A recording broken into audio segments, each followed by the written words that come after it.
3 juillet 2007, Alinghi remporte pour la deuxième fois la Coupe de l'América à Valence.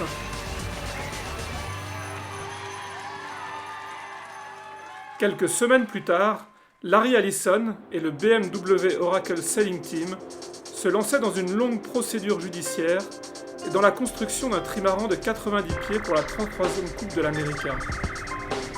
Les Suisses, qui ne voulaient pas prendre trop de retard, n'ont pas attendu la décision finale des juges américains pour démarrer la construction de leur multicoque en Suisse, comme le Deed and Gift le leur impose.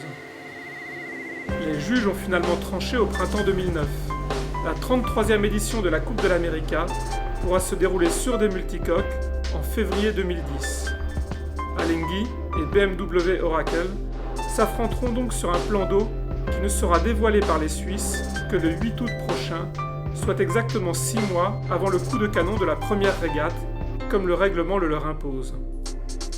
Il aura fallu des dizaines de milliers d'heures d'études, 100 000 heures de travail et 30 000 m² de carbone pour construire le nouveau catamaran dans le chantier d'Alinghi pour partie et dans le célèbre chantier suisse Décision.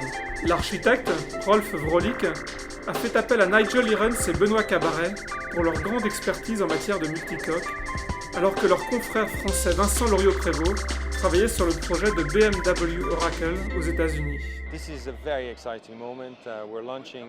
C'est un moment fantastique. Nous mettons à l'eau notre premier bateau pour la 33e Coupe de l'América en Suisse, sur le lac de Genève. Je suis très excité. J'ai commencé à naviguer en multicoque ici. J'ai hâte de naviguer sur ce nouveau bateau, ici même en Suisse. J'aime bien barrer, mais j'apprécie tous les postes à bord tant que je peux contribuer à faire en sorte que le bateau aille le plus vite possible. A noter qu'Ernesto Bertarelli parle de son premier bateau pour la 33e Coupe de l'América, ce qui laisse supposer qu'un deuxième bateau est peut-être en construction actuellement.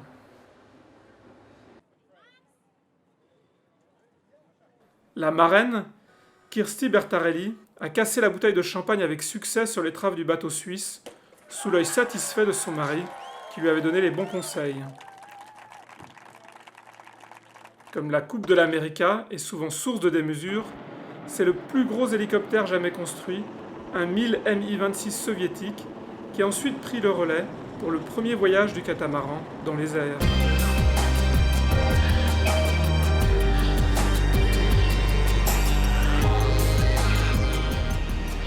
On peut observer sur ces images la structure des poutres très simple, le centrage des poids optimisé avec une poutre avant très reculée, la longueur impressionnante du tangon et les étraves nouvelle tendance sur les multicoques très rapides.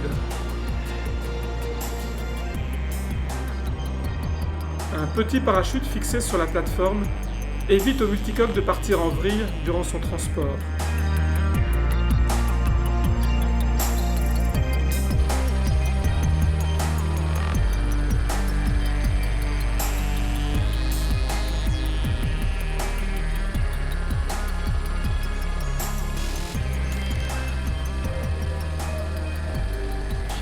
A noter le petit bloc blanc à l'arrière de la poutre qui abriterait un moteur de propulsion pour les manœuvres de port lors des entraînements.